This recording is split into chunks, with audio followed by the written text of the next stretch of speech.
There's a lot of secret armor sets in Baldur's Gate 3, and I was really surprised that a lot of people don't know about this one. Coolest part is you can basically build full set when you just arrive in the Act 3 of Baldur's Gate. Closest teleport location will be Soulspan of Wyrm Crossing to get the first item. And from the teleport location we're looking over here.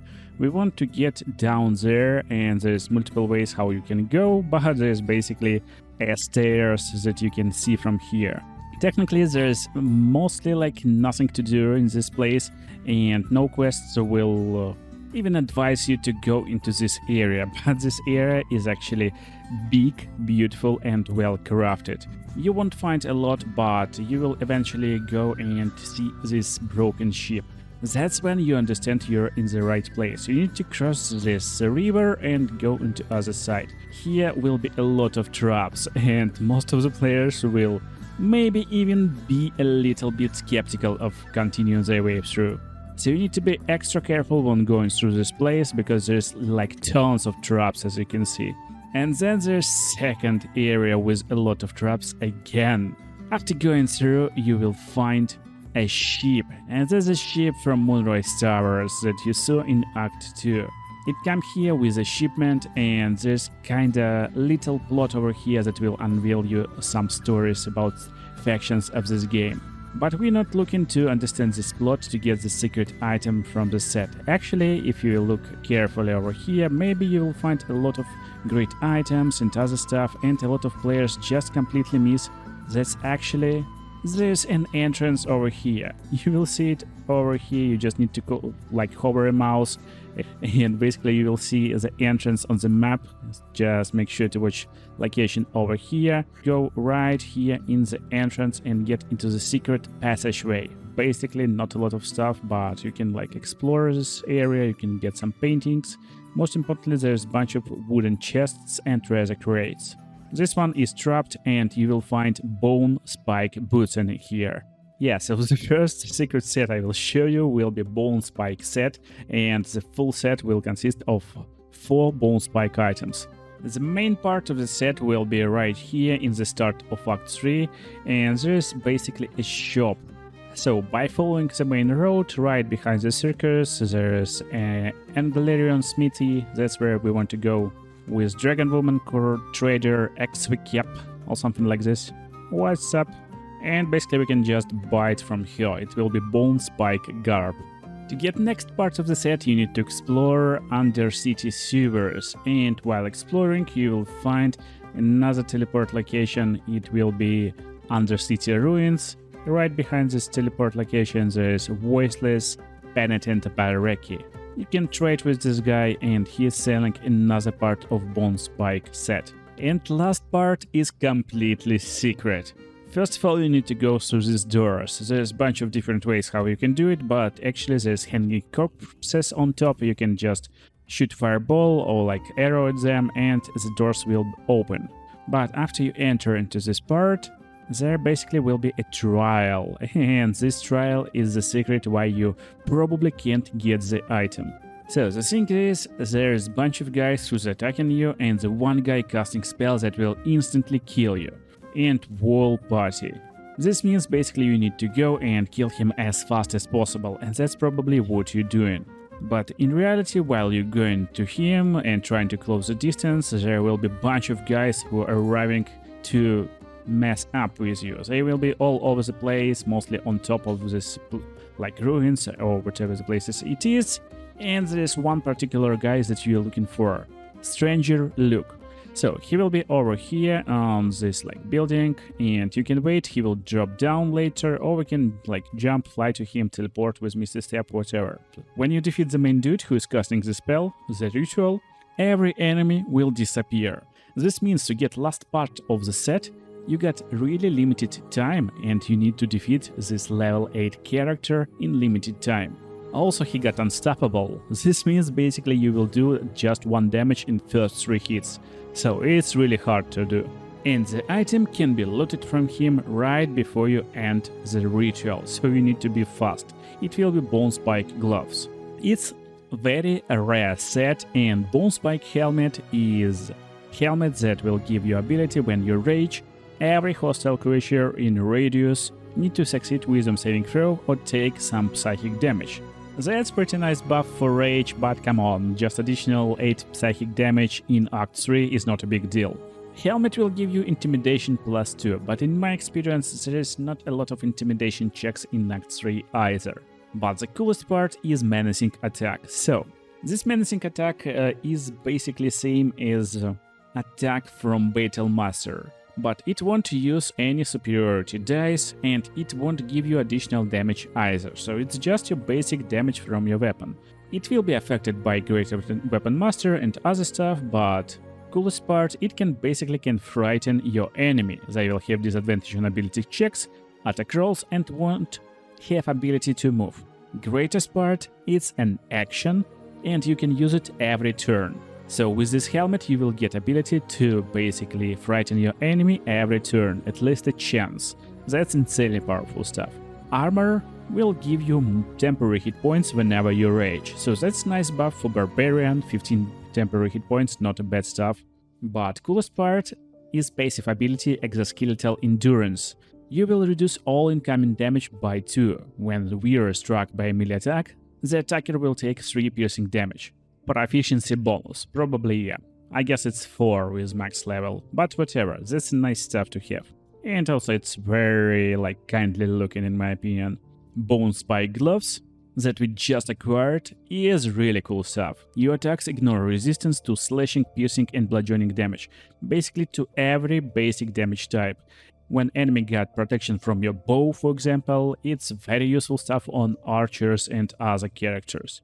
And last but not least, Bone Spike Boots is the last part of the set that will give you +1 armor class and +1 to saving throws as long as you're not wearing armor.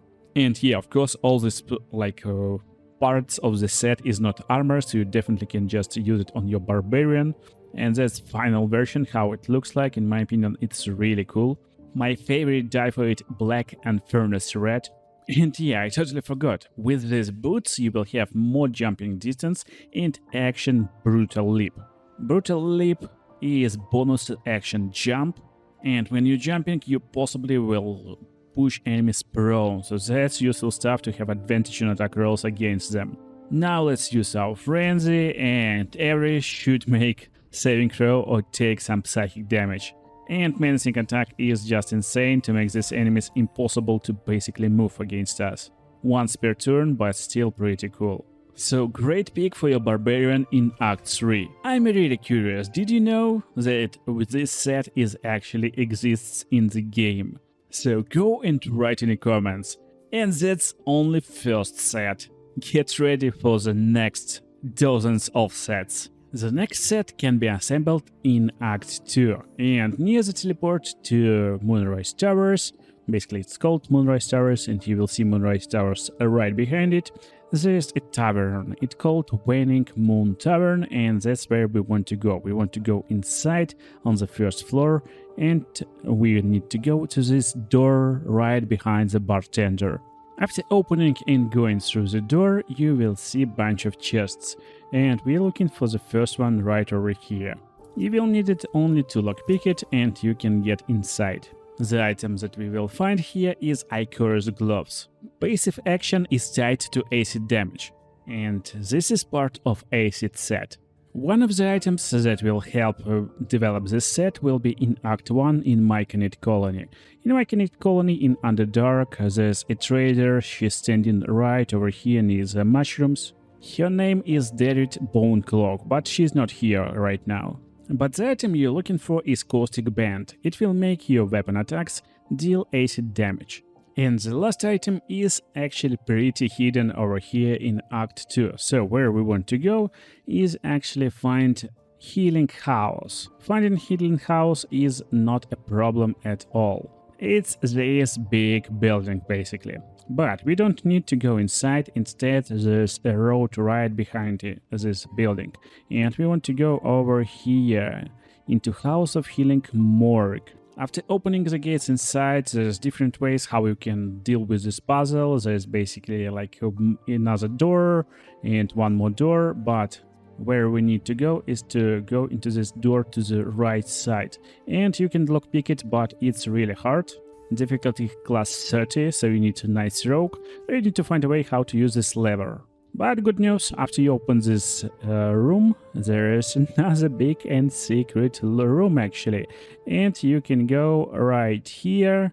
There is a gilded chest with flesh melter cloak inside. And here we are, basically we get acid set. So it's flesh melter cloak with caustic band and Ichorus gloves. Ichorus gloves is great combination with caustic band. So basically whenever you deal an acid damage, it will inflict noxious fumes.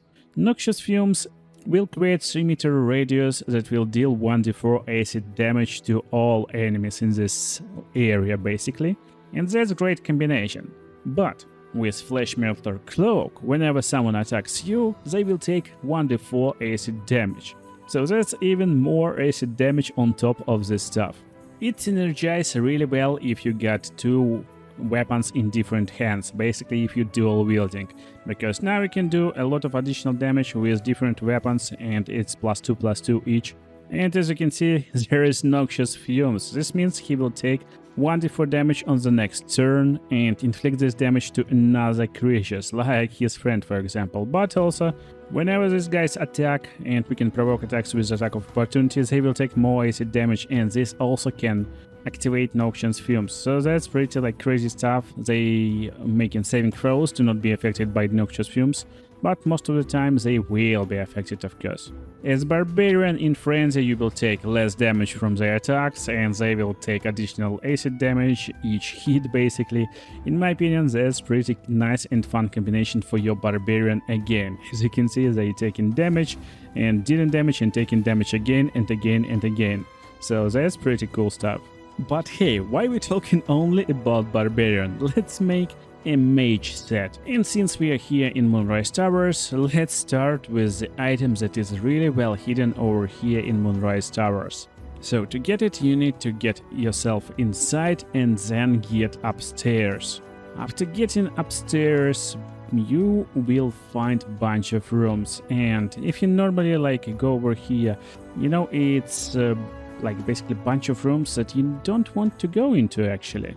There's a lot of guards over here, a lot of squine eyes patrolling, and a lot of really like strong and powerful enemies inside. And that's crazy how hidden this item is. So after getting upstairs you will find yourself in this corridor. You need to turn right and go through the room right to this door. Then you need to lockpick it, but here will be a really big and strong enemy, so you need to be careful when you're doing so. And you will enter into like secret laboratory or like some sort of it. And as you can see there's a lot of dead people over here. That's not a secret why. There's a bunch of traps in this room, and to actually get first part of the mage set I will show you right now, you need to find solutions for these puzzles. There's a big bookcase, bookshelf in the middle of the room, and there's a bunch of row of books, but some books labeled like bookshelf, conventional medicine. And you don't want to press on this stuff, you want to find one with musty tomes, because if you press on poisons and venoms, basically you will venom whole room and you will have hard time getting out. Musty tomes is the way to go, and this will highlight ancient altar. Now you can use it, but to use it you need to find dead body, and one of them will have heart. So basically you can activate altar, then initiate dialogue with this body and move heart into altar and insert it. Yeah, you can like have it in your inventory, but basically it will open this secret room with secret bookshelf. There's a bunch of other secrets in this room actually, and you can create cool stuff in here if you're playing with Gale, but what we're looking for is this opulent chest, and definitely we need to lockpick it. And inside this chest there is cold brim hat.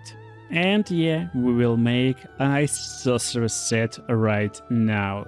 While the hat is really well hidden, you can find first part of the set right here in the mountain pass, and you can just buy it from Lady Esther. She's selling winter clutches, another part of our winter set. But the next part is really well hidden. So right now I'm in Underdark Sorcerer Tree teleport location.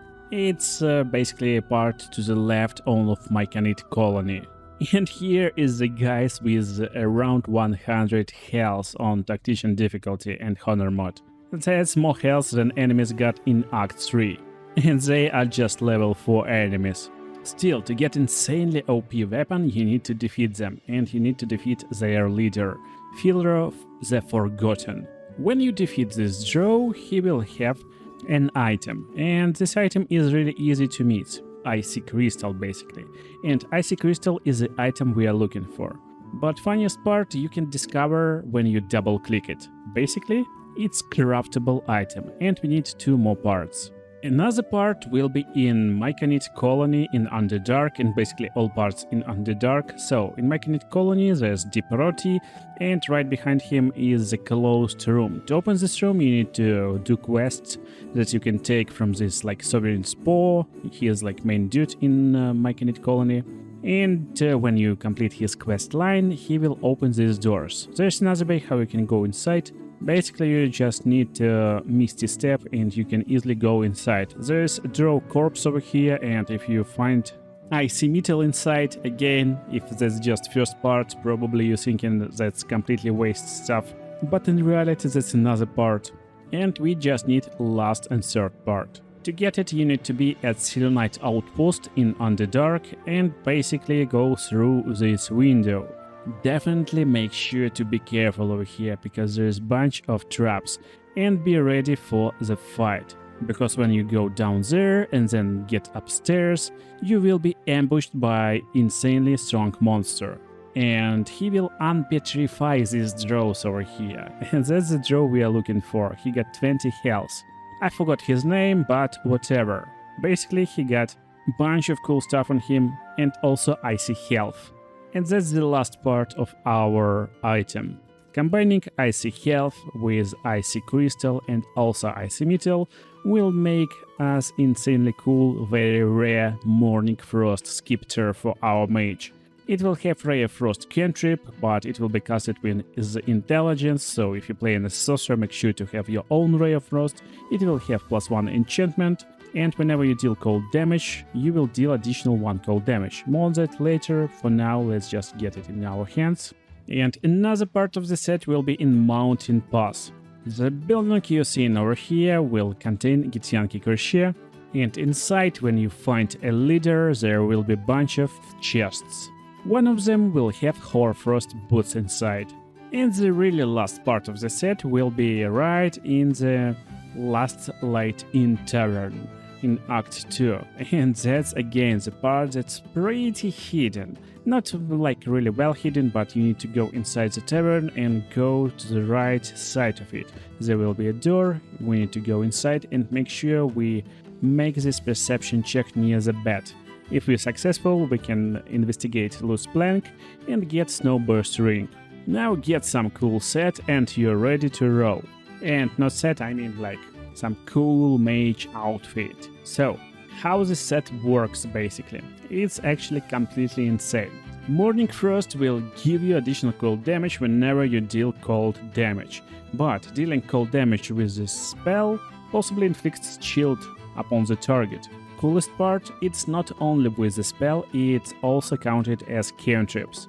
And when enemy is chilled, he is vulnerable to cold damage. And vulnerable, if you don't know what does it mean, it's basically double damage. And that's crazy how much damage we can inflict with this Scepter alone. But that's not it. Whenever we're dealing cold damage, we're also creating 4.5 meter circle in a radius around the target. And sorry, it's not radius, it's diameter, but like whatever, it's like really big 5 meter circle. At the same time, whenever we're dealing cold damage, we inflict an encrusted with frost condition on our enemies. And this will inflict disadvantage on dexterity saving throws. And dexterity saving throws is saving throws that used when you are on ice. So it's like very likely our enemies will fall prone on ice. They will be forced to make constitution saving throws or take 1d4 damage, which possibly will be doubled if they will be chilled right now. Hoarfrost boots will protect us from fall prone ourselves, so we can travel through these icy surfaces pretty easily. But at the same time, any condition that we inflict, and encrusted with frost is condition actually. Shield is condition that can be inflicted with morning frost, so we get like 2 conditions possibly. We'll inflict additional stacks of encrusted with frost from our cold brim head. And that's basically how it looks like. So this guy got no conditions right now. And after inflicting damage, he's already encrusted with frost. 3d8 roll plus 1, so it's like 3d8 plus 1 anyway. And right now, instead of just 2 stacks, we made plus 4 stacks to him, so he's at 6 stacks right now. And that's basically how you accumulate a lot of encrusted with frost stacks really easily. We're doing pretty nice damage, as you can see. But what we're waiting for is, of course, a shield condition on our enemies. That's when we start to roll, basically. Yeah, right now we're lucky he is shield for 2 turns. And funniest part, if you can infuse like water somehow, if you got clerics that can use water, if you got water bottles, if target is chilled and you like throw water at him, he will become frozen. Frozen enemy is kinda same as shield, but he's also disabled for basically like 1 turn. That's pretty fun, that's pretty cool, and he will take double damage from our cold spell. So this spell is probably will just end him instantly. And yeah, my bad, he's not taking double damage from spells, he is taking bonus damage from bludgeoning and also from force damage. But basically he will be disabled. And again, we can completely freely move on difficult terrain and never fall prone on ice. And the icy spells on chilled enemies will do like crazy damage. It's basically double, you're rolling a lot, and some ice spells require attack rolls, so you can crit on them, and that's just crazy amount of DPS. And if you think this set is hidden, wait until you see how hidden the next item is. The next item will be in Act 3. The closest teleport location is Lower City Central Wall, and basically we're looking for Sorceress and Sundry's shop, this magic building right on the main square. After getting inside, you need to get basically on top, and there will be a bunch of teleport locations over here. Here, just pick the most left teleport location and go inside. You will be in Magister Lorcan Library, and that's where the fun begins. It's really easy to miss the item because technically you don't even need to be here a lot, and probably you will go into the balcony. It's like one single little balcony and that's it. There's a bunch of them, but if you look carefully, there's actually a way how you can go down. You can fly, you can use this like magically flying tables and other stuff to just jump carefully, and you will find yourself on the like semi-bottom floor with a lot of traps. Here you need to make sure you got see invisibility spell already, or just make sure your character can see invisible stuff, because there will be a bunch of like tables revealed near each button. Security is not one that you are looking for. The one that you are looking for called vaults, and just press the button, ta-da, you are teleported to a really like secret vault location. There's a bunch of really like secret stuff in here, and this room is protected like insanely insane. But we're here for one real item. So first of all, we're going through the oak door, and yeah, there's like secret bridge over here, we can't fall, that's pretty cool. Then we use a lever in the next room to get to the next room through these like magic doors. And here is the portal. It's pretty logical to press on it, and it will teleport you back to the initial location in the like main room of this tower, to the Sorcerer Sundry's. But right behind this portal there is a door, so pretty well hidden door that will lead you to more secret vaults. It's a restricted area, so definitely be careful. And yeah, we unlocking this door 100%, and after getting inside there's 3 different doors. So Elminster and Karsus doors is closed. To unlock these doors you need to go through the silver hand first and then follow the road. Basically each time you enter any room, it will be trapped room with bunch of traps, marble plates, and a lot of like fireballs and other stuff that will fire at you. And there's different doors that basically you can press on and they will teleport you to another room, and by using nice combinations and right combinations, based on books you read and information you have or just luck, you will unlock Elminster and other worlds. But right in front of us is Illusion Door, and there is one stuff that is completely different. If you take a look at Abjuration, Transmutation and other doors, there is no health bar. But Illusion Door got health bar on top. This means we can actually destroy it instead of pressing. And after destroying this room, there will be Gilded Chest right behind it. In the Gilded Chest, there is Hellfire Great Axe. 1d12 plus your strength plus 1d6 fire, and whenever you deal damage with this weapon, you gain 2 turns of hit. Weapon enchantment plus 2 is a great stuff, and hit is basically condition. You will take 1d4 fire damage each turn, but you can use hit convergence. This means you can activate it and on hit consume all hit to fuel a powerful attack. And you're basically doing additional damage based on every hit charge you have. And yeah, we're making fire set right now. That's great set for Barbarian, insanely powerful. But to get next part of the set, we need to go from lower city center wall up top to the Devil's Fee place. Here you will find Helsik, and if you're doing everything correctly, she will have some nice dialogue options, and she will probably give you pouch with ingredients. Otherwise, you just need to steal it. There is a thirsty ward, and he is just on top of this building. Basically, right after you climb the ladder inside, it will be to the right side of Helsik.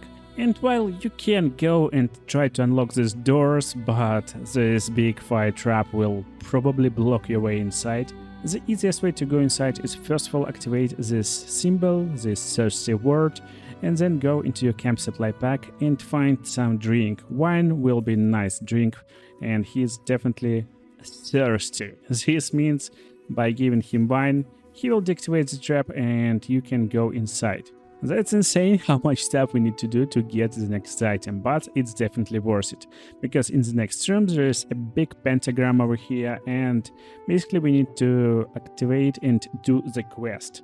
So if you're talking with Helsik nicely, she will give you information how to do this quest, but if you don't, there's not a big of trouble if you just like throw items on these like circles in pentagram and try to find the right spot. You just circle them around and someday they will like fire up like this cool. Then just do the same for each item and you will find the correct place.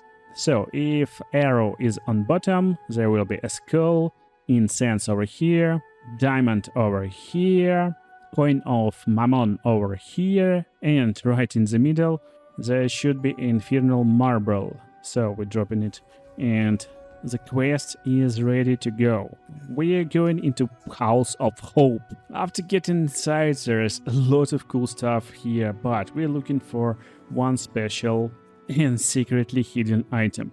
This place is basically on top of House of Hope, right behind this door with Mystic Force certain. So you will easily find it. Actually, you need to activate these inert infernal gems. By doing it, you need to first of all succeed on the wisdom difficulty check.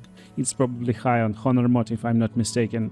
But even after succeeding it, nothing basically happens, because you need to make one more arcana check, intelligence check of difficulty 20. And then it will unlock. So that's the room with treasure crates. And in treasure crates there's nice 666 gold, of course. I like this symbolism, but also it's Helldusk helmet. Helmet that looks completely furious on us. I mean, just look at these details, it's insane. And insanely how hidden this is. And here is the full set. So you may understand what's the really cool and nice rope on us.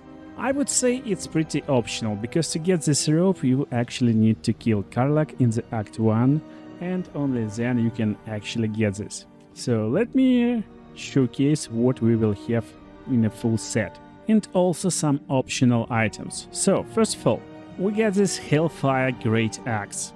Whenever we deal damage, we gain in 2 turns of hit. You already know what is the hit. I will show you how it works in a second. This damage dealt with this weapon is really nice, first of all, but also it's fire damage. It's additional 1d6 fire damage.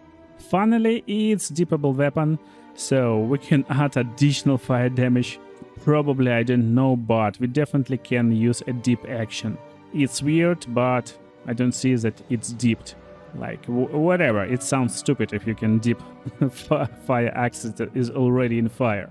Basically, whenever you burn an enemy, you gain 2 turns of hit, so Cinder Shoes is another part of the set that will give us this ability to get more hit stacks whenever we succeed on our attacks. This Helldusk helmet is actually insane. You will have infernal sight and you can see in magical and ordinary darkness up to a range of 12 meters. You cannot be blinded. That's insanely powerful stuff that mostly will be available only to Warlocks, but now you can go into darkness and destroy everyone. Also, you will have +2 to saving throws against spells, which is great, especially for Barbarian, since we won't have enough wisdom in most builds, and attackers can't land a critical hits on us. Again, insane stuff for Barbarian to actually be insanely protected from enemies. There's special ability Immolizing Gates, which have really great synergy with our set, because if we're using this against burning enemies, we will deal additional 2d8 fire damage to them. So normally we're doing 2d8 fire damage, but it will be 4d8 fire damage. And probably will frighten enemy for 3 turns, which is great. Then about this rope. So we will have fire shield worm on this rope, and basically we will have fire shield. Whenever enemy will attack us, they will take fire damage. And this level 4 spell that will inflict 2d8 fire damage to enemies. But also this rope grants resistance to fire damage, which is really good since we will be in hit mode most of the time and we will take fire damage ourselves a lot. There is nice amulet. I don't and can't say it's really powerful, but still I would say it's part of the set. Whenever you take fire damage from other creatures, you will gain 2 turns of hit. Most of the time it's useless stuff, but still I'm just showcasing full fire set here, so why not to include this talisman. And also there's a ring of self-immolation. You can basically use this action as bonus action and get 2 turns of hit. Technically it can be converted to basically like 2 damage on this turn, so not a big deal, but if you don't have any like better uses for bonus action, you probably will have as Barbarian, but still as fighter probably you will like it. Thermo Arcanic Gloves will give you 2 turns of hit every time you deal fire damage. And if you don't want to kill Karlach and basically you want another armor, this Obsidian Laced Rope. If you succeed on saving throw against spells, you will deal fire damage, and it also grants fire resistance. Also, it's looking pretty nice, but it looks more like a mage armor, while this one is like something in the between the fighter and mage. So let's take a look at what we can do in this set. Of course, we can do this fire shield and just to like provoke opportunity attacks from enemies. It will make them take some nice fire damage. 11 damage is not a joke actually. Another cool part, our axe got really crazy damage. It's Hellflame Cleave and it will inflict Hellfire Flame. Hellfire ignores resistance and immunity to fire damage, so that's a great stuff if you actually want to deal really crazy amounts of damage with your like axe, with your basic weapon. And also it got radius, so you can attack multiple enemies at once. That's how it looks like, and you're dealing like crazy amounts of damage. He is basically one-shotted, and technically with every attack we're gaining some hit stacks, so that's nice to keep in mind. And basically we can get a lot of them, and we will have 7 max. So 7 stacks can be easily converted to damage. You just need to press over here in hit conversions and do it every time. And now this attack will inflict additional fire damage.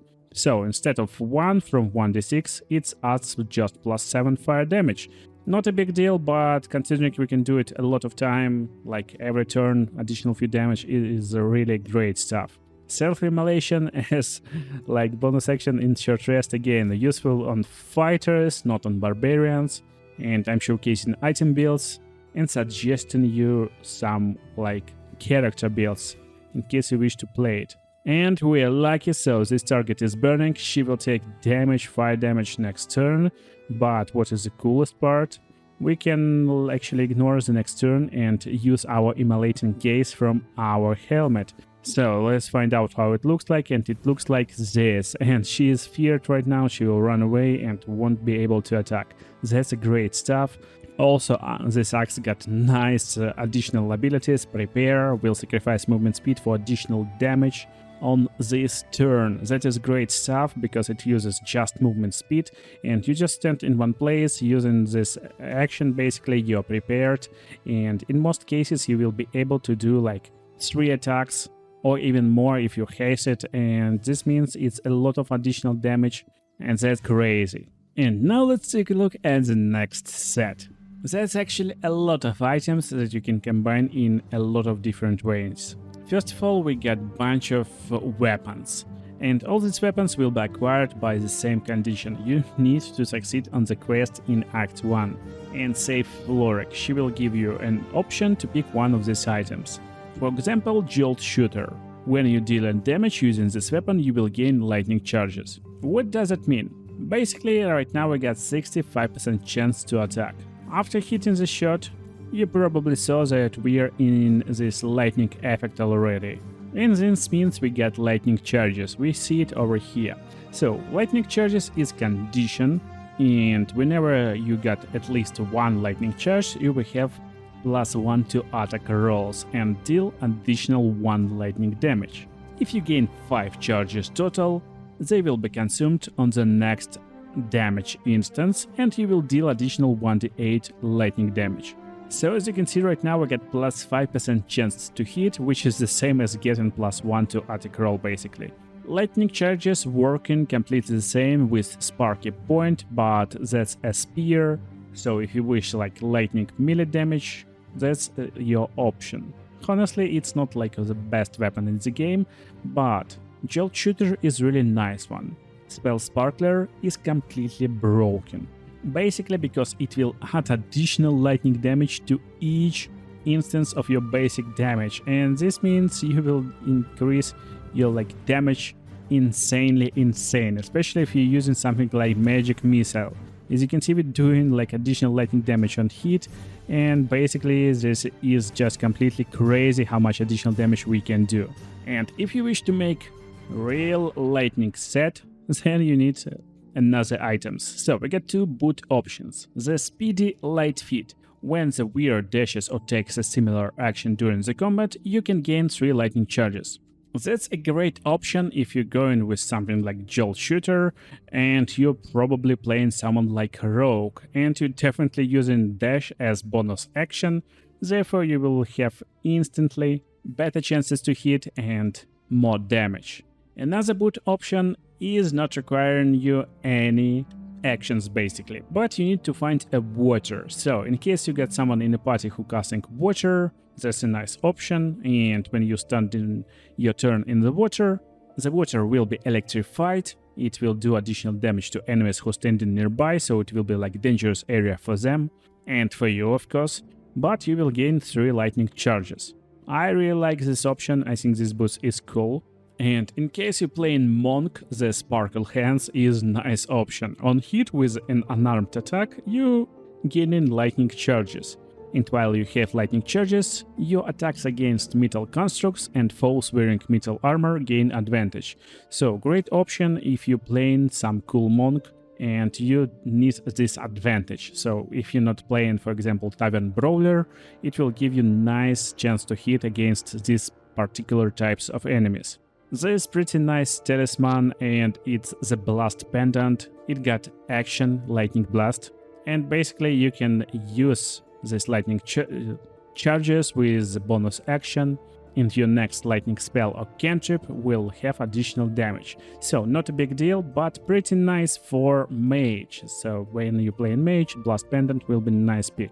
If the class that you're playing and you're building in lightning charge set have proficiency in medium armor and you find to wear it, the Jolty Vest is a nice pick. First of all, you will take 1 less slashing damage while at the same time when someone attacks you while you're having lightning charges, and if you're going for lightning set you will have lightning charges all the time, the attacker must succeed dexterity saving throw or become shocked. Shocked is condition that will make enemy impossible to take reactions and will have disadvantage on ability checks with dexterity. So like pretty nice armor in like mid-late game. But if you're always trying to find water with water sparkers, there's a nice hit, Life Bringer. Whenever you're gaining lightning charges, you're also gaining 3 temporary hit points. So that's a nice like little hat, it looking really cool for mages, and that's basically the water, and it instantly becomes electrified water.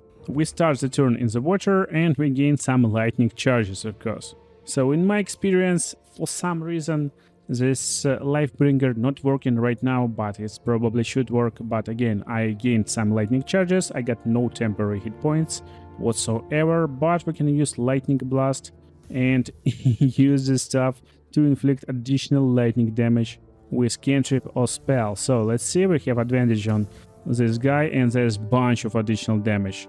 We're doing cantrip damage, followed by additional damage from lightning charges, followed by additional damage from lightning blast and also lightning burst. That's because we got a lot of lightning charges and they accumulated. So another, in my opinion, pretty weird item for lightning build is a real Sparky Spark Wall. Oh, it's hard to pronounce. Basically, that's a shield with lightning aura action, and this aura will consume 3 lightning charges to jolt nearby enemies. So you can use it once per long rest, definitely not the strongest stuff, and you will just do a lot of damage around yourself. You can see that it's basically every like turn action, so you're becoming kinda lightning, walking, destroying machine. Damage definitely not the craziest one, it's just 1d4 lightning damage and that's it. But if you can manage to make these enemies around yourself wet, that's definitely stuff you can think of. Because wet enemies will take double damage from lightning sources. And the last but not least is our ring, Sparks Wall. You can't be electrocuted and you gain resistance to lightning damage. So this basically is the best in slot ring if you actually are using the water sparkers. So if you constantly finding yourself in water, you electrocute water, then definitely get the Sparks Wall ring. And that's the lightning set. Yeah, what a great footage, 3 misses in a row. But whatever. Because while I can't say the next set is really super secret, it's pretty well known, I cannot not include this in this video. Because, do you see light? The next set will be light set, or radiant set, call it whatever you like. The first part that you will find is luminous armor. It's really easy to find in the Act 1 right when you get into the Underdark area, and that's medium armor. Whenever you deal radiant damage, you're causing radiant shockwave. Radiant shockwave is an action, basically it's like passive feature that will inflict radiant orb in 3-meter radius. That's like the main and most important stuff. You're not only inflicting radiant orb to the creature you're doing radiant damage to, but also to all surrounding creatures. And radiant orb is crazy condition. Affected creature will have -1 to attack rolls for each remaining turn. This means just with one attack, you're basically having +1 to armor class against enemies around you. The next part of the set will be a little bit later in the game, and it's Luminous Gloves. When the wearer dealing radiant damage, the target receives 2 turns of radiating orb. So that's 2 more turns on our target, but if we can inflict radiant damage to multiple targets at once, this means we can inflict 2 radiating orb stacks to all of them, while at the same time additional radiating orb with luminous armor. And yes, that's completely true, we can do it. But not only that, we can use Coruscation Ring when we're dealing spell damage with while eliminated by light source, we also inflicting radiating orb upon the target for 2 turns. And that's already 5 turns of radiating orb on our targets. Funny part that basically this radiating orb will light up targets and eliminate them, and while they eliminated, we can do additional damage with colors glowing, and it will be radiant damage, therefore it will be more stacks, and it stacks a lot. And later in the Act 3 we can top it down with Sacred Star. It got additional radiant damage on hit, therefore it will do on basic hits radiant damage, but on hit you will inflict additional radiant orb stack on the target. Undead creatures can be turned. When you miss attack, you're still doing bludgeoning damage, and you can just enchant this item and basically make it illuminated by light, and whole set will work like this basically. It's insanely OP on clerics and other guys like this, but right now these guys got some chance to hit us. Whenever I just hit one of them, it will take some radiating orb, and right now it's 5 stacks. 5 stacks means this creature got -5 to attack rolls. And it's kinda the same as telling our armor class is not 17 but 22 against this creature. Just imagine you got some nice helmet, shield, and some buffs. Basically you will be unkillable, because while we're attacking this creature, Barton got radiating orb stacks at the same time too. And as light domain cleric, that's completely busted, because you basically can go into fight and cast Radiance of Dawn. They're doing nice radiant damage to all targets around you, and radius is just crazy. At the same time, they will take additional radiant damage, they will basically burn, and they all will take some radiant in orb stacks. This guy Torga is already at 10 stacks, and this means basically she got a 0% chance to actually hit us. Probably she will even ignore chance to hit. No, she tries, but come on, it's just impossible. As light cleric, you also can impose disadvantage on attack rolls, and this basically makes enemies impossible to hit you. And of course, Radiance of Dawn is not like most overpowered stuff. Basic cleric spell Spirit Guardians will be completely OP, because it's dealing radiant damage. You will be eliminated by your light source by just casting light cantrip on yourself. And this set is basically completely busted throughout the game. I even made a nice Shadowheart build that is completely broken for Honor mod. You can see the link for the video in the description. But now let's move to our next set, of course. The next set will be for one of the most underrated sorcerers or wizards, like whatever class you like more. The thing is, if you're going for Sorcerer Wizard road, you're probably going with like Firebolt, a Ray of Frost, Shocking Grasp, and some utility stuff like Minor Illusion. And again, Bone Chill sometimes is a pick, and you never pick True Strike, it's just awful spell. But you know, Acid Splash, while looking fun, again, it's just got least amount of damage possible among all spells. Poison Spray got most of damage, but it's just 3-meter radius. Same for basic spells. Array of Sickness, while doing 2d8 poison damage, possibly poisons targets for 2 turns, looking pretty cool, but compared to other level 1 spells, like Witch Bolt for example, it will take 1 level 1 spell slot and you can concentrate on it and basically deal 1d12 damage without consuming spell slot each turn.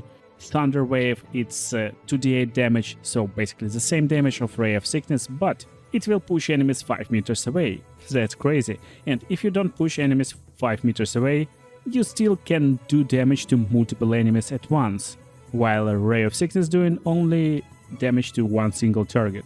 Ice Knife, one single target, but damage is a lot more. And Chromatic Orb, come on, it's just most powerful spell among them all. So, Ray of Sickness is kinda no pick for us. But if, for example, we go with Draconic Bloodline and go with Green Poison Draconic Ancestor, pick Extended and Twin Spell Metamagic on 2nd level, Elemental Adept Acid as our feat, and definitely with Cloud Kill as level 5 spell, but it's only from level 9. We can have a nice use from next set. And of course it will be Poisoner Set. First one is Poisoner's Robe. You can easily get it early in the game in Act 1 and it's looking pretty good in my opinion. For some reason I like it as lavender dye and it's like great color. So lavender dye color is my favorite for this robe. This rope is pretty cool, and whenever you cast a spell that deals poison damage, it deals additional poison damage. That's basically it. And that's basically one of the biggest problems from Poison Mage. You got only Ray of Sickness, level 1 spell, and that's it. So you got like one cantrip that didn't poison damage and one spell that didn't poison damage. Yeah, you can upcast it, but you need to wait until you unlock level 5 spells and you will unlock Cloud Kill. Cloud Kill is really underrated spell and it's doing from 5 to 40 damage, but first of all you can concentrate on it and it will last for 10 turns, and this means you can basically replace the spell after without consuming spell slots. So we place this stuff over here and then it will appear to the right side of our hotbar, so we can use the stuff with just action. We will reposition it. Also, enemies will take damage whenever we place this Cloud Kill and also when they start the turn in the Cloud Kill.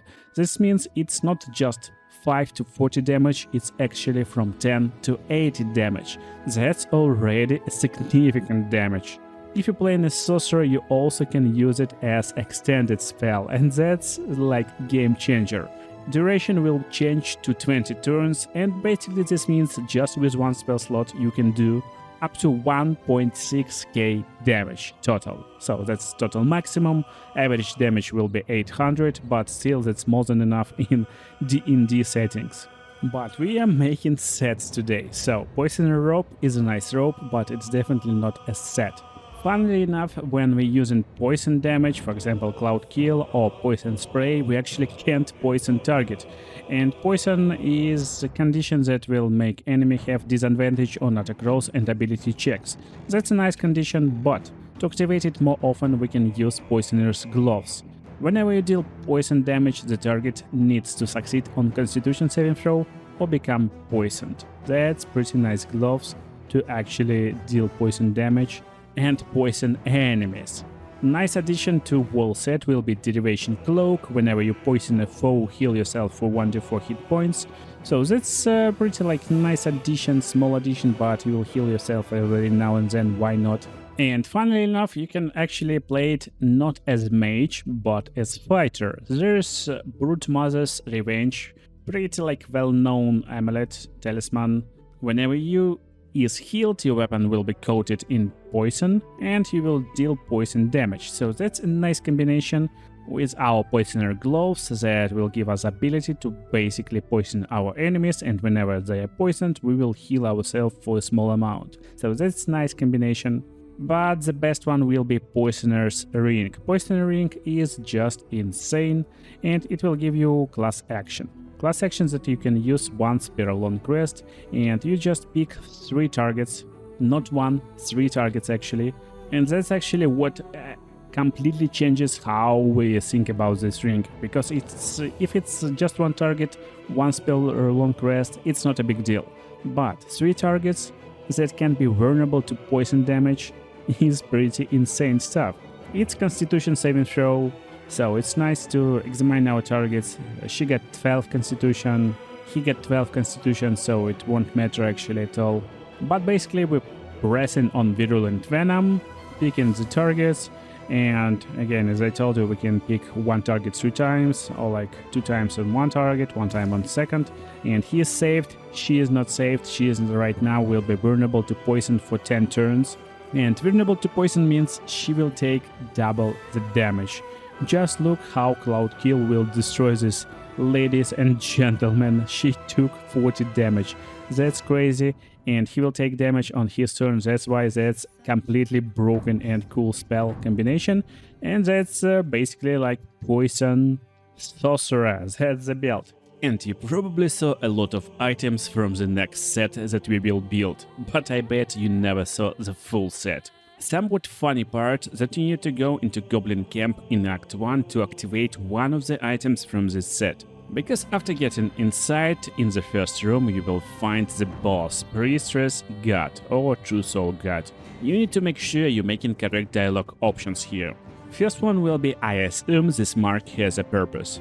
And then hold out your hand. She marks you with the mark of Absolute. And we are proud owner of branded tag.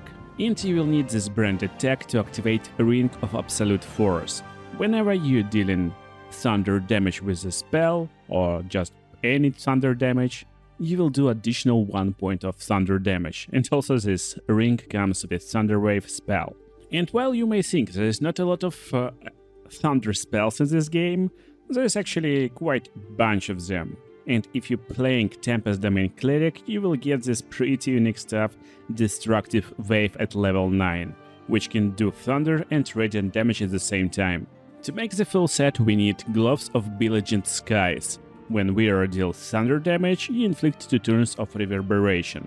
Reverberation will give penalty to Strength, Dexterity and Constitution saving throws per remaining turn, and that's big because you can apply basically -5 penalty easy.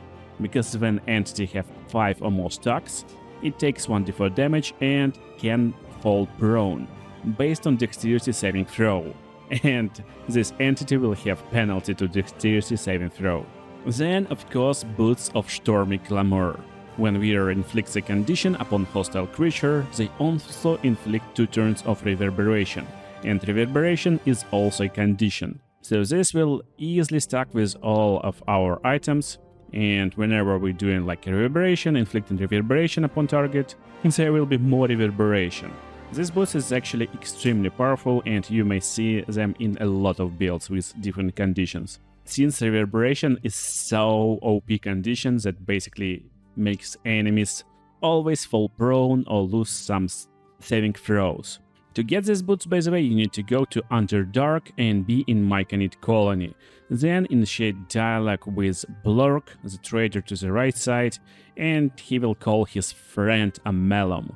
After finishing quest of Amelum, you can get this boots from him, he will sell it to you. And to finish the quest, basically you need to explore this Underdark area throughout and find Arcane Tower. You see a location on the screen right now, and basically this tower is pretty big. You need to investigate, and on one of the floors you will find all ingredients to fulfill his quest for this really broken set. Another stuff that will give you more reverberation is Spine Shudder Amulet. When wearer deals damage with ranged spell attack, you inflict 2 turns of reverberation upon the target. So, if you're doing thunder ranged spell attack, you will always inflict 6 turns of reverberation from the start, basically, with additional thunder damage from Ring of Absolute Force if you brand it. We can buff this set with Thunderskin Cloak, of course, to inflict a Daze condition on our targets. When creature with reverberation trying to attack us, this creature will need to make a Constitution saving throw with penalty, of course, or will become dazed, which is really crazy condition too, because enemy won't be able to take reactions and will lose bonus to armor from dexterity, which is really big stuff to make successful attack rolls, and this will benefit more your party than yourself. And while different parts of this set can be really good for a lot of different classes, the whole set is actually insane on Cleric. You will understand just in a second. There's another ring that you can buy from Raw Moonglow, but not in the Goblin Camp. You need to find her in Moonrise Towers in Act 2. And she sells a ring of Spiteful Thunder. When wearer deals thunder damage to a reverberating creature, it becomes dazed if fails Constitution saving throw. Again, one more option to inflict dazed condition is great. And last but not least is Marka Hishkir. Yeah, so if you want to play a cleric that specializes on like spellcasting and other stuff, you actually can go with Marka Hishkir on this cleric. Marka Hishkir is coming with Kireshka Favor, and you can use Kireshka Favor Bone Shaking Thunder. Your thunder spells will deal bonus damage equal to our proficiency, and when we dealing spell damage, it will inflict 1 turn of reverberation upon target. Also, it will give us completely free to cast of these awesome spells like Destructive Wave and also Shatter. But we got these spells by ourselves, so how powerful is this cleric with the full set? It's actually insanely OP, considering we add in 1 item from previous sets. It will be, of course, Luminous Armor. Whenever we're dealing radiant damage, and we will deal some damage as cleric, we will also inflict Radiating Orb. So that's like crazy stuff. Now look what we can do basically. With level 5 spell slot, of course, we can use Destructive Wave And there's two variants with radiant and necrotic damage. Of course, as cleric, we always pick in radiant damage, and basically we're inflicting damage around us in really crazy large areas. So that's like insanely insane how powerful we can do this stuff. Make sure that you're inflicting it to actual enemies, because he is not enemy right now. We need to actually engage the fight. And now witness the power. So that's just completely broken stuff, how much damage we can inflict. As you can see, everyone is falling prone instantly. Everyone is dazed instantly. And that's completely broken part about this like full set for mages and especially for like clerics. So you can like push enemies away, and also you will be prompted with the question, do you want to use Destructive Wrath? When you're rolling thunder or lightning damage, you can use this stuff to deal maximum damage. Most of the time you will see it on Tempest Sorcerers, but again, it's really cool on this cleric too. So, look, just with one hit, he instantly taking full reverberation stacks and instantly becoming dazed. So like, no matter what you're doing, you will inflict dazed condition upon your targets instantly, and they will be pushed away, even when spell is not supposed to push them away. The next set won't be as broken as this one, but to make it work, you also will need the same stuff. So if you marked by absolute, one of the items will be right here in Moonrise Towers. You will need to go inside and make a talk behind these doors. And this half-orc, Disciple Zerel, will have the shield. And that's absolute shield, with absolute ages future. If you got absolute brand, all damage received from spells will be reduced by 1. And here, to get the shield, of course, you need to defeat this lady. So that's a pretty fun shield. Considering it comes with level 4 spell, Fire Shield Chill, that will retaliate ice damage on your attackers. Another part of the set is Absolute Talisman. You will have advantage on dash saving throws, and all parts of the set basically works only if you get Absolute Brand. That's not an insanely powerful talisman, but still pretty nice buff, especially in early game, can be really beneficial for some of your party members. Before Act 2 you can use Absolute Warboard, which is another shield that will give you +1 bonus to saving throws, and also ability to cast Heroism, which is concentration spell that will give temporary hit points and immune to frightened condition. Like, not the greatest shield, but still pretty fine. Gloves of Power is another part of the set, and on hit, you will probably inflict 1d4 penalty to target attack rolls and saving throws. Also, you will get Sleight of Hand +1, and these gloves is basically the first uncommon item in the game that you will probably encounter. It's not requiring you to have Absolute Brand, so these gloves will work no matter what. But still, Absolute Bane is kinda like, Pace of Future that connects to Absolute. And of course we got a Ring of Absolute Force, which is completely same ring that we already take for our Tempest build. But the last part of Absolute set will be Vision of Absolute. Again, it doesn't require you to have the mark, but it got this Absolute Knight Pace of Future, which will blind targets that fail a dexterity saving throw.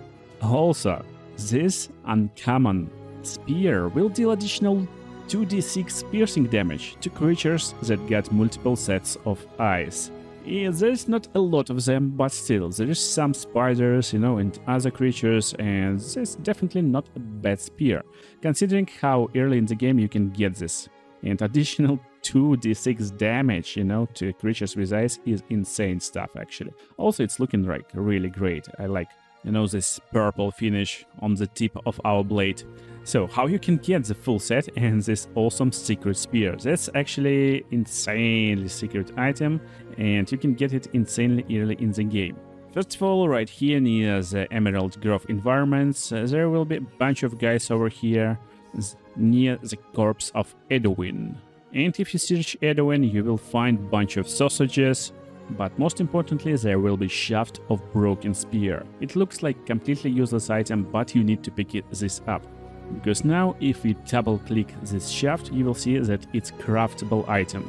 To get another part, you just need to go down the road near this body of Edwin, cross the lake, and go into this cave. Inside the cave, you will fight a boss, and in the boss, you exactly as I'm saying, basically right inside the boss after you will defeat him, you will get the tip of Broken Spear. Combine these two items and you will get this cool looking item. And basically Absolute Set. But Absolute Set got no synergy in it, so definitely not my favorite. But again, Spear looking insanely cool. Just look at the Spear, oh my goodness. The next set will work insanely well if you're playing Bard. So, if you're a guy who like to sing a song, this set is definitely for you. So, we got this Blazer of Benevolence. When you inspire an ally using Bardic Inspiration, you gain 4 temporary hit points. And yeah, this set is kind of very good if you're using your Bard as supportive character, since you definitely will want to use your Bardic Inspiration as supportive and not offensive spell or like future whatever.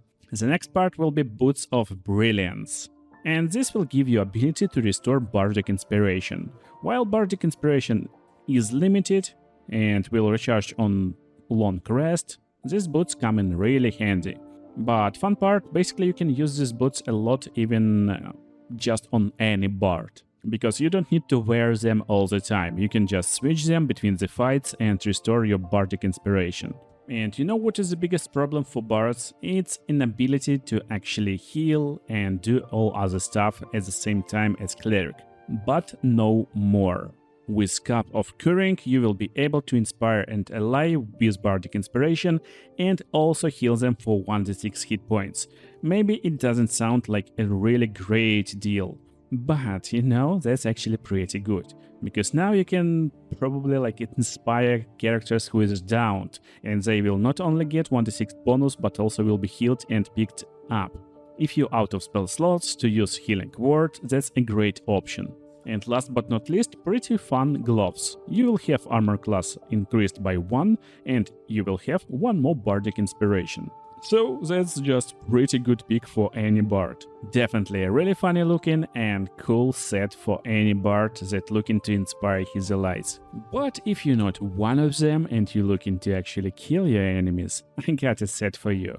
It will be the set for those of you who really want to take the fate in their own hands and use something like good old daggers, because it will drastically change the damage we can output. Maybe a slight problem, you can actually achieve this set only in Act 3, so it's pretty late game-ish, but it's definitely worth it. So first of all we get Ballistic Gloves. Yeah, there's a bunch of different gloves that is probably better, but you will get Attack +1. Attack +1, meaning you will have bonus chance to hit, while at the same time you will inflict bonus damage.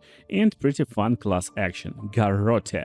It's 1d10 bludgeoning damage, and technically you will just need to keep your concentration to start garroting your enemy. Enemy will be silenced and take 3d6 bludgeoning damage every turn.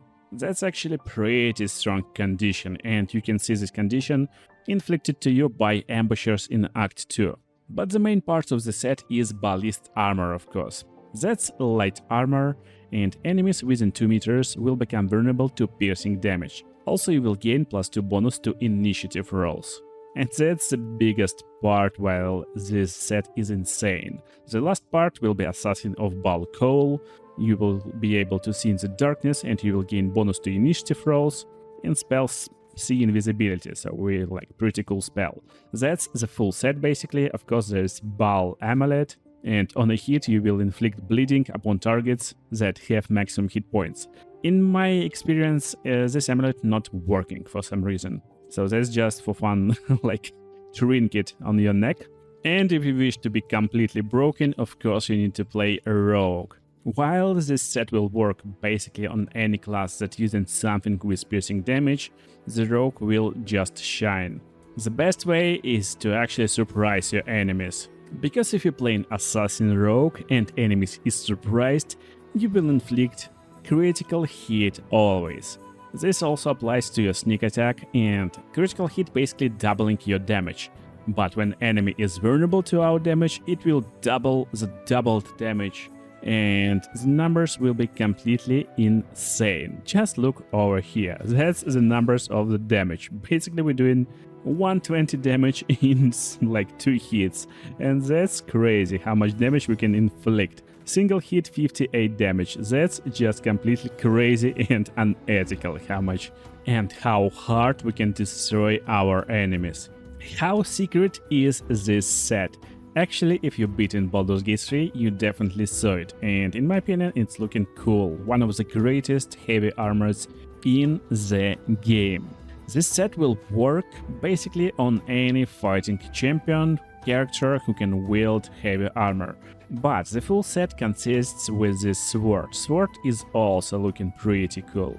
And in reality, this full set with the sword will work on Paladin. It's pretty late game-ish. You will get the set almost by the end of the game. And that's the biggest problem, because probably you will have a lot of better items with a lot of better stats. But if you're looking for stylish approach or role-playing purposes, that's the set you're looking for. It's insanely suited for Oathbreaker Paladin, since you will get it basically from Oathbreaker Paladins. Yeah, there is a bunch of guards in Act 3 in Murder Tribunal, and if you kill them before the boss fight, you can get this set. First one will be Blackguard Plate, and all incoming damage will be reduced by 1, which is good. You will have 19 armor class. That's not the greatest armor class for heavy armors, but pretty good one. Also, you will have advantage on wisdom saving throws. That's cool stuff, because wisdom saving throws is the weakest point of any fighting class, and having ability to have advantage in these throws is a great stuff.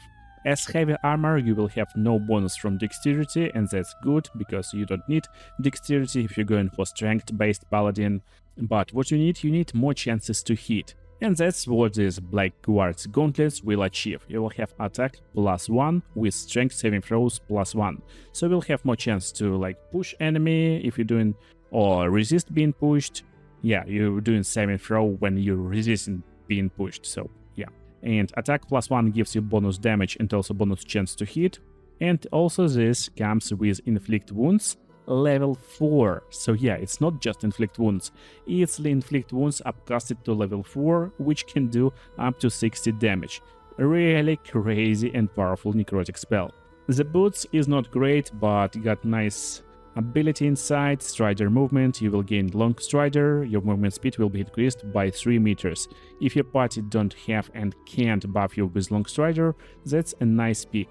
Otherwise, pretty useless boots, only if you're going for a really stylish role-playing character build. And now the main parts, our shield and sword. So, first of all, shield. It's, again, kinda very nice for paladins, because you will gain 1 level 1 spell slot, which is really good. That's 1 additional smite that you can use. And also, your foes will have disadvantage on saving throws to resist your spells or actions that inflict fear. That's a great stuff, because if you can inflict fear with your spells or actions, inflicting disadvantage is a great stuff. So this shield can be really good for someone like Battle Master, but if you're playing Paladin, you can go with a Rage Helmet that I showed you in the first build, in the first secret set. And this Rage Helmet gives you basically actions that can inflict fear every turn, and that's crazy. So you can basically lock enemies down in one place while using this shield. And now let's talk about sword. Blackguard Sword. It's a basic sword that doing 1d10 damage when two-handed and 1d8 in one single hand, with a bonus from your strength and proficient and weapon enchantment. Yeah, weapon enchantment is +2, so that's a good stuff. And also additional 1d4 necrotic damage, which is also nice. If you're doing hit with your smite, target must succeed Constitution saving throw or become dazed. And that's pretty crazy stuff. You know that dazed condition is really good, since target will instantly lose dexterity to their armor. For example, this Hobgoblin Bugbear got 14 dexterity, this means his bonus is +2. And yeah, he got 14 armor right now, but if I hit him with my smite, I hope he can survive this hit. Yeah, he survived and now he is dazed. And this means he lost his bonus to armor class, now armor class is just 12, and basically he is almost done. Same for any other enemy when we are attacking with Divine Smite, it's really high chance to make enemy dazed. And basically we can always run away, they can't provoke opportunity attacks. They can't make opportunity attacks, of course. And the next set, while looking completely not like super secret, actually to get the full set you need to unveil few secrets. And there's almost no way that you can build this set every time, because you need specific conditions. So, it will be Dark Justiciar set. First one will be Dark Justiciar Mask, and you can easily find it in Act 1 on Dark Justiciar Corpses basically. This mask is just a mask that will give you +1 intimidation.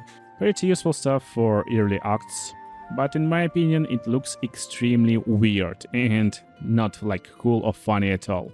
So instead you can use Dark Justiciar Helmet. While obscured by shadow, you will gain +1 to saving throws when attacked. Pretty weird condition and mostly useless, but Constitution saving throws +1 is great bonus. So if you're using any like mage that can wear medium armor and don't worry about it, or maybe you like playing someone like cleric, this Constitution saving throw comes really handy because it will help you keep your concentration. But the best version of course is Dark Justiciar Helmet, which is very rare version. It's probably kind of the same helmet that we're wearing right now, but it's like not destroyed, it's completely new, and you will have +1 bonus to saving throws against spells, which is good stuff, and while obscured, number you need to roll for a critical hit is reduced by 1, with Constitution saving throws +1. So yeah, it's a really like multi-purpose helmet, looking pretty cool, and basically you can use it for some kind of Gloomstalker Rangers when you're going obscured every time, so you can roll critical hits more often, or you can use basically it on clerics or even warlocks, on anyone who's using darkness. Then you probably will find damaged Dark Justiciar armor. Again, like completely useless piece of armor. It's looking cool and that's it.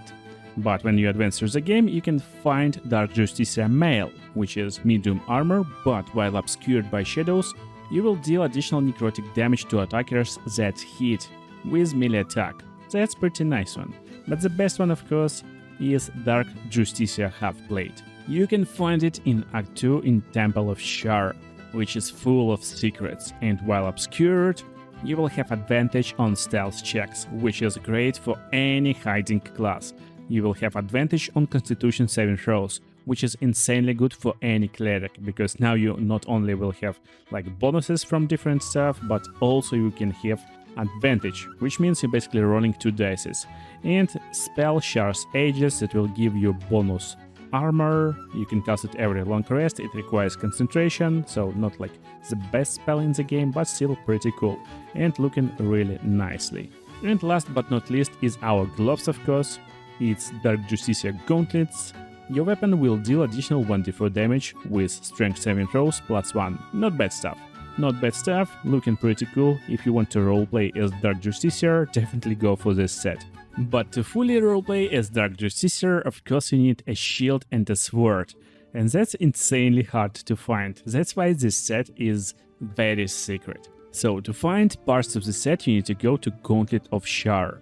While it's pretty difficult task on its own, to get the set parts, which is like weapon and a shield, is really difficult. First of all, you need to find a creature named Jurgir over here. He is a big red demon, and I'm not sure exactly do you actually need to make this step, but that's how I made it first time.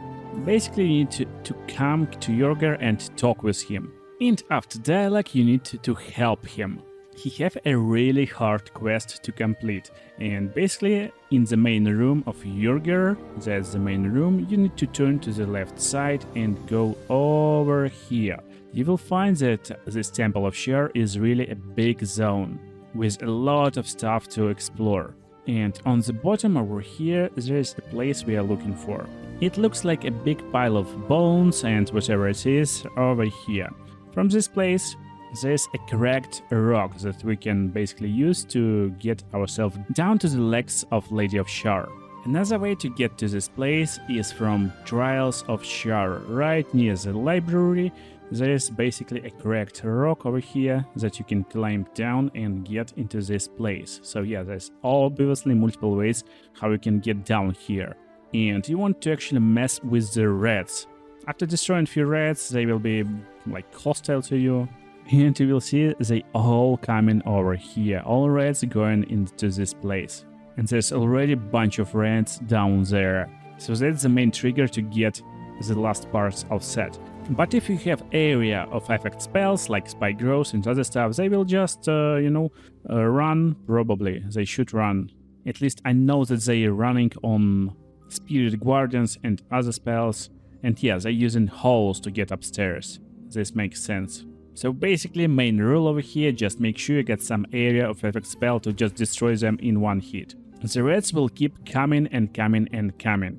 But eventually, the last rat will become Dark Justiciar. And that's the guy we are looking for.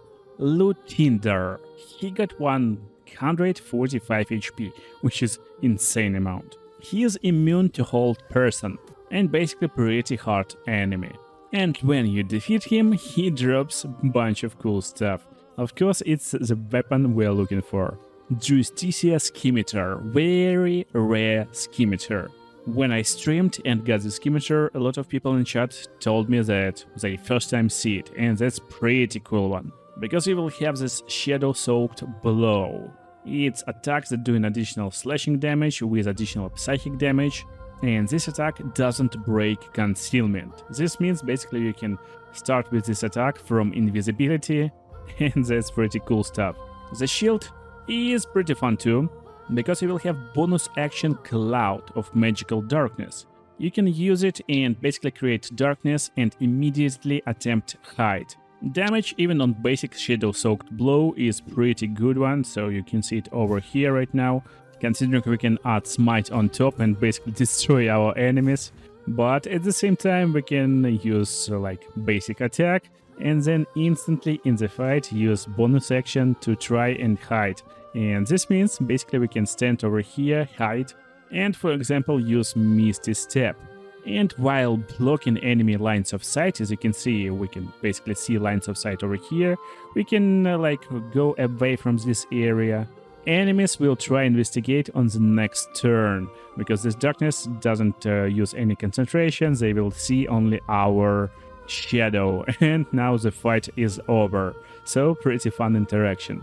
The next set looking gorgeous. It's actually insanely cool, like fighting champion set. I mean, just look at this helmet, it's just amazing. Armor is nice too, with pretty big gloves. The set is pretty secret because you need a bunch of conditions to actually get it. First of all, you need a bunch of items that you will have no idea why you need them until certain point of the game. The first one you will find over here in like Blighted Village in Act 1, and here is the spider web, we can destroy it and go inside the house. You will find wooden but trapped chest. But we're not looking for this chest, we're looking for chest right above it. It's not trapped, but contains really valuable item, and it's Infernal Iron. Also pretty good sword, 1d6 plus 1d4 fire damage, with plus 1 enchantment, great sword for Act 1 definitely. The next Infernal Iron can be found in Goblin Camp, and you need to go over here near the Jor Rasglin place and basically go into his secret vault. You can lockpick it or get the key right from him basically. And in this pile of treasures there will be another part and basically another Infernal Iron. One more can be found in Gentarim Hideout, and that's basically another pretty secret place, at least in my opinion. You will find Infernal Iron in the chest, in the cages right on the other side of this like big cave. For those of you who don't know how to get into the Gentarim Hideout, you need to be at Walking's Rest. And basically from this teleport location near the burning house, you need to turn left and go under the bridge, under the arc. There will be a bunch of chests. When you open these chests, I mean when you move them, go into the door and then go follow secret hedge followed by secret bookshelf. And actually to get there you need a password. So to get the password you need to go and rescue a bunch of guys over here. They've been attacked by hyenas and by gnolls, so that's pretty hard stuff to get, just another piece of Infernal Iron. But when you get all 3 pieces, there's actually a bunch of them in the game, You will find a bunch of them in Act 2 also. You need just like 3 pieces to get all this set. But again, it's another condition. So you need to be good and you need to save Tieflings in Act 1. Therefore, you will find Daemon, Trader of Tieflings in Act 2. And only then you can trade Infernal Iron for this set. It will be Float Helldusk Helmet. You'll have +2 bonus to saving throws against spells. Really nice stuff for your fighters or even your clerics. Yeah, clerics will shine because Constitution saving throw +1 is a great stuff. Float Helldusk Armor is a great armor when you are hit by a foe. He might take 1d4 fire damage, and he will take less piercing damage, so that's a great heavy armor. And at the same time, there will be a gloves. Float Helldusk Gloves that will deal additional 1d4 fire damage on your attacks. But these gloves also works very nice on monks, because you can deal additional necrotic damage on your unarmed attacks, and possibly inflict bleeding. Really great gloves for your monk in Act 2 and even further. And if you enjoy this set, you will enjoy the next one too, because it's not Float Helldusk set, it's actually full Helldusk set. It's insanely later in the game, in the Act 3, more towards the end of Act 3, and you already know the Helldusk helmet. It will like part of our hit set with the fire stuff, and this helmet is awesome and gorgeous.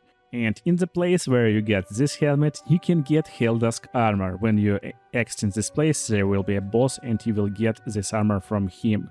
You will always be proficient with this armor, so you can wear this heavy armor on any class, any race, and that's the coolest part about it. But also when you succeed in saving throw, the caster will receive burning for 3 turns. Very cool stuff.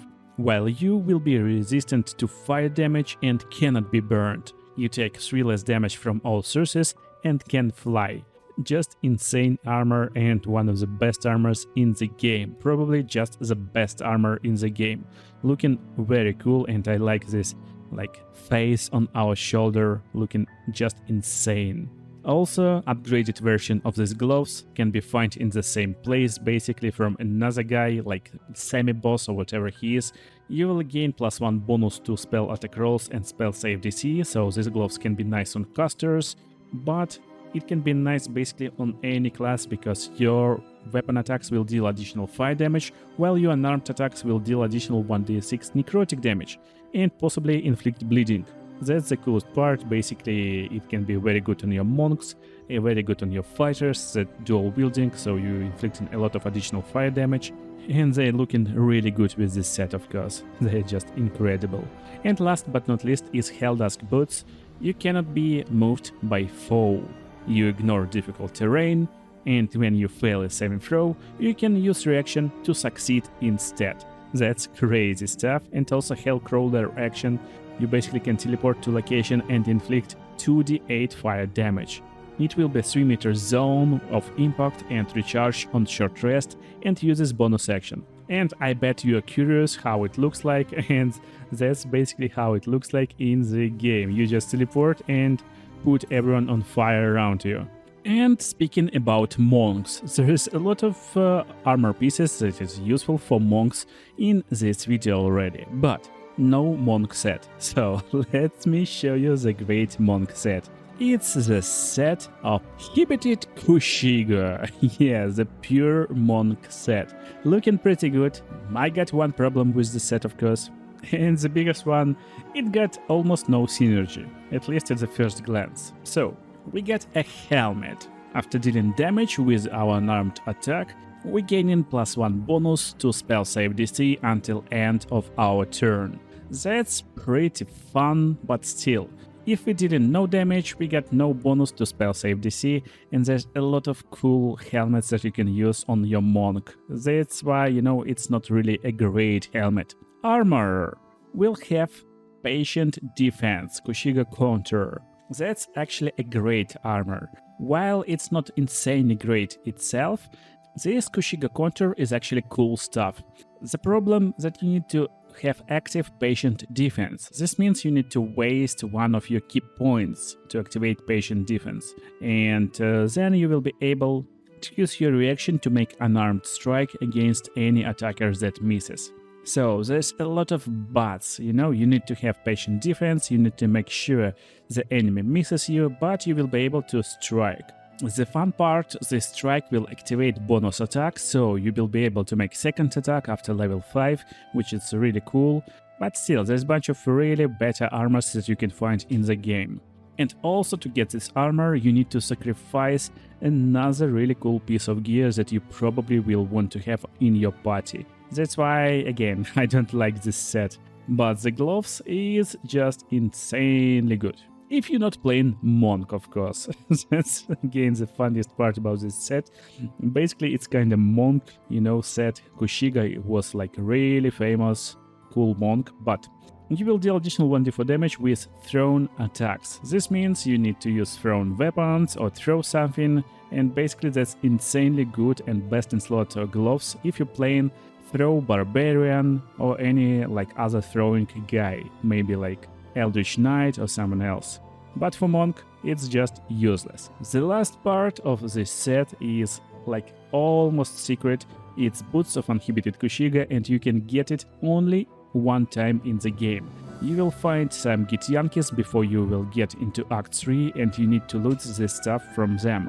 If you miss these boots, you will have no options to get these boots until the end of the game. So basically it's like a few seconds when you can get these boots. If you somehow like forget about them, you will not be able to get these boots. But that's like best in slot boots for Monk, and one single item from the set that actually benefit monks. You can deal additional damage with your unarmed attack equal to our wisdom modifier.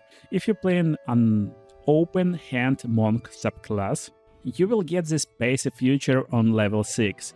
Manifest of mind, body and soul, and basically you can pick any of these manifests and deal additional damage that will scale with your wisdom on your unarmed attacks.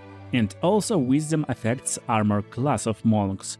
That's why wisdom is a really important attribute, and you definitely want to have high wisdom on monk, therefore this boots is really great. And by keeping boots, we can actually make insanely powerful monk build by using next set. And it looks insanely weird, but also really cool. That's the Soul set. You can get it in Act 3, and I mean, it's looking really cool, and also it benefits monk a lot. Mask can be easily found in Devil's Fee in Act 3, and you will have +2 bonus to attack rolls, initiative rolls and perception checks. That's actually crazy. +2 chances to hit with your attack rolls is insane. It can benefit not only monk but also like any class that don't have insanely like cool chance to hit. I like this helmet on archers, +2 bonus chance to hit with bows is very good. And basically, again, it's like insane on a lot of classes that benefits from attack rolls and initiative rolls. Armor just can be bought, so it's really easy to achieve. Whenever you succeed saving throw against spell, you will regain some hit points, which is really cool stuff. And right now we have real great Kushiga counter. So that's what we are looking for. You can use your reaction to make an unarmed strike against any attacker that misses anytime. You don't need nothing activated, so basically when someone tries to attack you and missing you, you can easily go and attack them. While at the same time this will have +2 to your armor class. That's insanely great armor for monks, since even with low wisdom we can have insanely good armor class.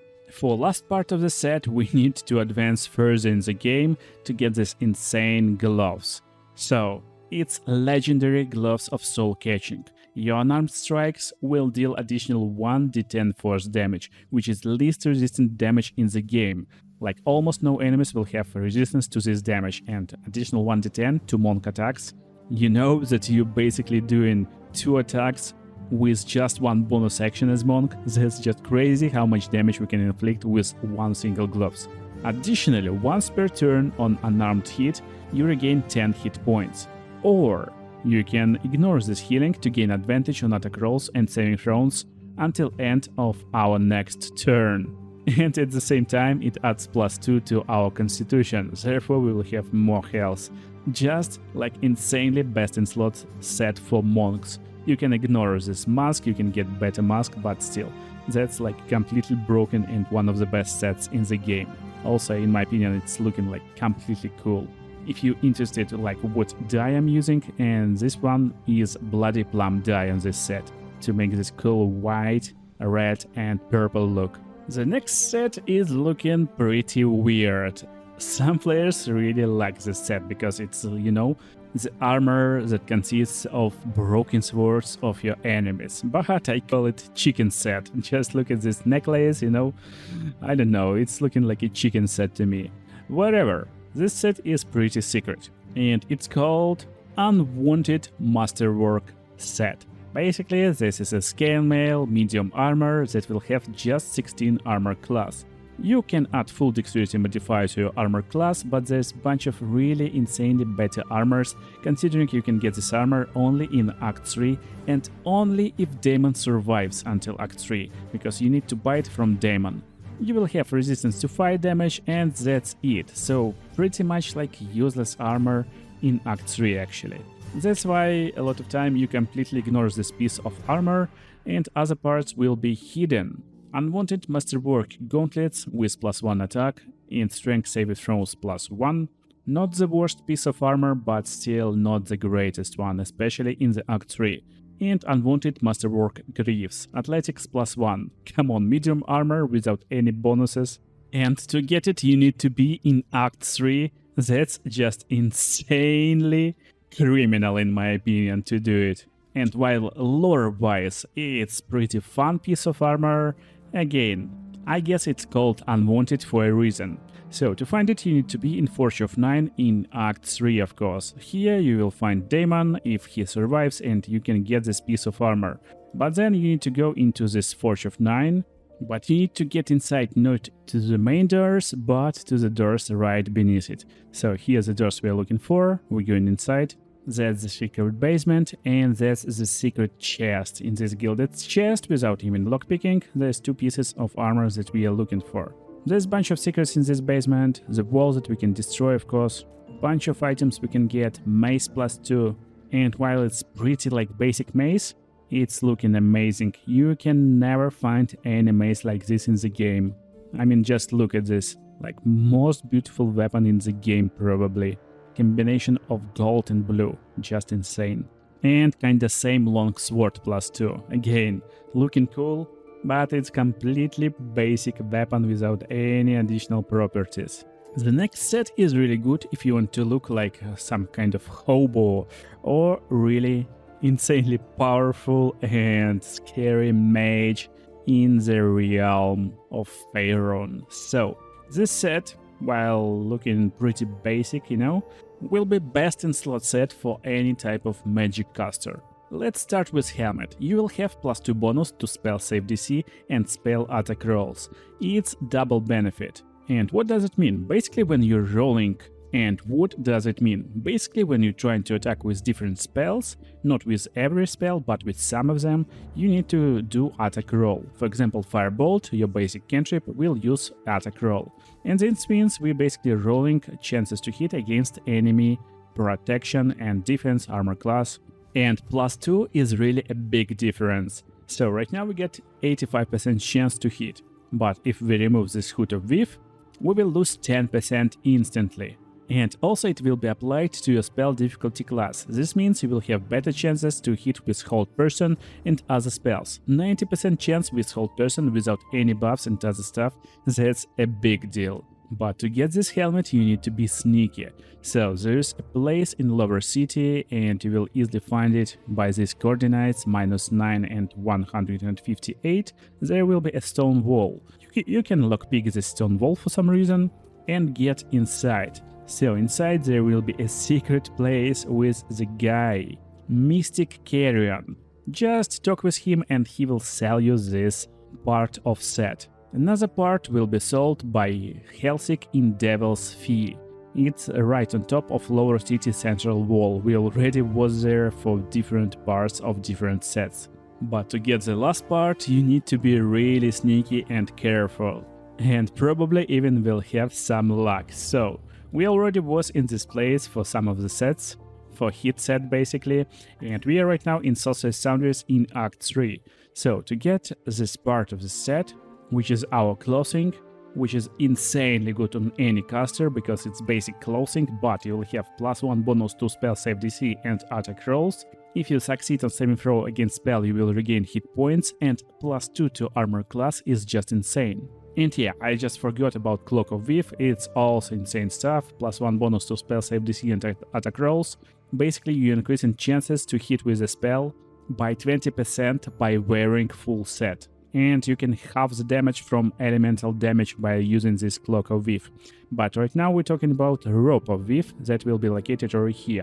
Yeah, we need to take a left blue portal, and again you probably know what to do right now. We need to get down there from the Lorcan place first. Here there will be a lot of traps, of course, and a lot of buttons, but to see what these buttons means, you need see invisibility spell or scroll or just being able to see invisibility. And we're looking for stuff that are called below. That's where we want to press. After pressing this weave button, we will get over here. Yeah, you probably just can fly in this place from the top, but better just press on this below stuff. Then you can go above, of course, by using this button over here. And again, we used Marker Hishkir legendary stuff in a lot of our builds I showed you today, and you can find Marker Hishkir over here. If you have this see invisibility spell, you will see the levers, and you can't just use them. You will need to use them and succeed on Arcana Intelligence check. Difficulty will be 20, probably a little bit higher on Tactician difficulty. I mean on Honor Mod, of course, that's Tactician right now, but if you roll 20 or plus, you will remove this Arcana barrier and can get Marker Hishkir. On other side, same lever, same Arcana check, so you need to succeed 2 checks to get 2 items, and that's where you will find this item, Rope of the Weave. I can't say that next set is completely hidden or like super secret, but again, it's a set and you definitely will probably want to try it out in your playthrough. So, probably the most secret part is our top and basically clothing. To get it, you need to find a bullet in Underdark. And you need to basically explore Underdark area and you will find bullet occasionally, but last part where you can actually see it will be to the left side of Susur Tree teleport location. At least in my experience, I most of the time find bullet over here in this battlefield. But basically you can find this monster throughout the Underdark.